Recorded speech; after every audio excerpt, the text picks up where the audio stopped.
का भी कोई पैसा देने की आवश्यकता नहीं है, क्योंकि कानून सरकार ने बनाया है। सरकार पैसा देगी तो निवेशक को भी सरकार से लड़ना चाहिए।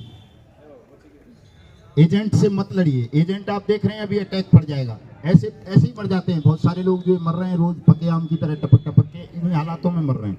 तो इस लड़ाई को खत्म कीजिए, इस बात को समझिए। जैसा कि मैंने बताया, पैसा सरकार को देना है, सरकार से लड़िए, एजेंट से मत लड़िए। आपस में अपने संबंध खराब मत करो। एजेंट आपके बीच के तो हैं, कोई बाहर के थोड़ा ही हैं।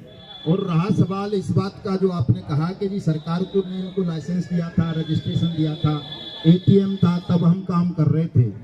तो सरकार की तो छोड़िए, वो एक आदर्श क्रेडिट कोऑपरेटिव सोसाइटी है मल्टी स्टेट, उसके एटीएम का उद्घाटन करने खुद प्रधानमंत्री गया था और वो भी बंद हो गई।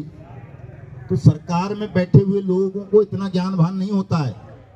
उनको अभी आप यहाँ तमाम अपराधी लोग मिलके आ जाएं, हमसे भी बड़ी सभा कर लें, डीएम को बुलाएं, सांसद को और सीएम को, और उसे बढ़िया सा मोमेंटो दे दें, फूलों की जगह नोटों की माला डाल दें, वो डलवा लेंगे। वो अंधे होते हैं, वो नहीं देखते जब तक शिकायत ना हो कहीं। तो सरकार नहीं देखती है कि ये काम गलत हो रहा है या सही हो रहा है, कानून सम्मत है या नहीं है। सरकार अंधी होती है। अब तो इसने मोदी ने वो पट्टी खुलवा दी है, खैर उसकी न्याय की देवी की, जो सुप्रीम कोर्ट में नई उसमें रखी है, सुप्रीम कोर्ट में अभी। लेकिन सही बात यह है कि पत्थर की मूर्ति की तुम कितनी भी पट्टियां खुलवा दो, कुछ भी कर दो, वो फिर भी अंधी ही रहेगी, चूंकि अंधी है ही वो, उसको दिखाई नहीं पड़ता है। हाँ, उसको दिखाई नहीं पड़ता, उसे दिखाना पड़ता है।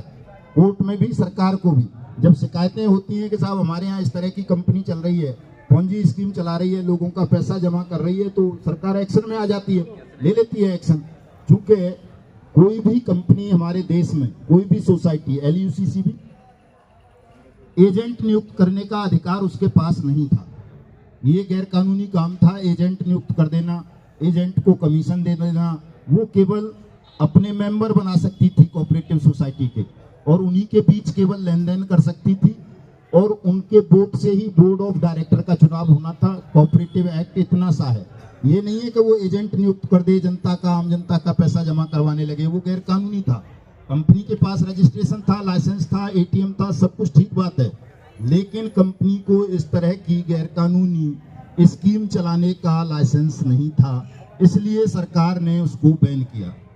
कानून ऐसा ही है, ये बट्स एक्ट जो है, इसमें कंपनी हो, क्रेडिट कोऑपरेटिव सोसाइटी हो, कोई फर्म हो, कोई निधि हो, कोई ये जो स्वयं सहायता समूह चल रहे हैं आपके, कोई है स्वयं सहायता समूह में, हाँ, कोई स्वयं सहायता समूह हो, या जो ये आपस में कमेटी नहीं डाल लेते 10-10, 20-20 लोग मिलके के 100-100 रुपये या 2-2 हज़ार, 5-5 हज़ार, ये सब बैन है इस कानून के अंदर।